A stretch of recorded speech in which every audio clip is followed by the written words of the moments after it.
عاجبني قوي النسخة اللي شفناها امبارح من شيكابالا دي.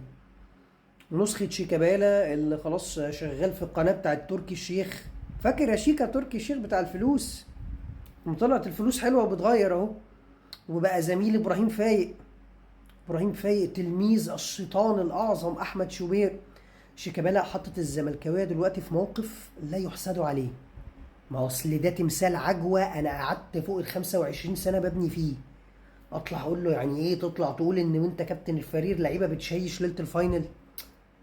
يعني انا اللي بقول عليك كابتن اللي مفيش زيه. وبنا ده انا بقنع الاهلاويه ان شيكابالا لولا وجوده كان النشاط الرياضي ونادي الزمالك اتقفل. يطلع يقول لك ده كانوا بيشيشوا في الاوضه جنبي وانا كابتن الفريق وخيال مآتة وطيشه وماليش لازمه. طب هعمل ايه؟ طب طلع قال لك الارض بتاعت اكتوبر انا اعرف الزملكاويه اللي نخربوا فيها، وناس زملكاويه هي اللي فتحت الموضوع.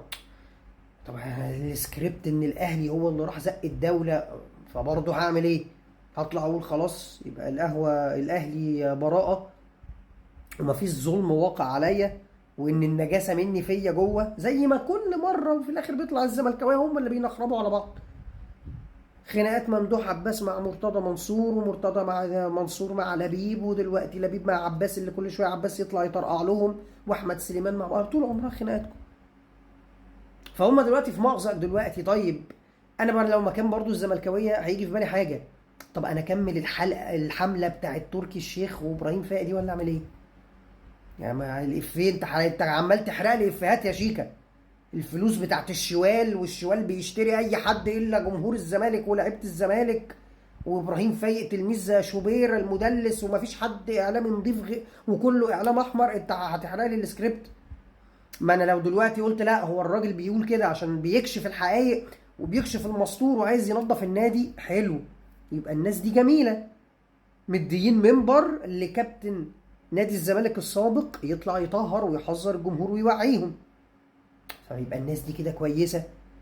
وزي ما قلت لك لو خدت السيناريو التاني ان لا ما هم الناس دي جايبينك عشان تخبط في الزمالك، يبقى هضطر اعترف باللي الاهلاويه بيقولوه ده بتاع لقطه، ده بتاع شو.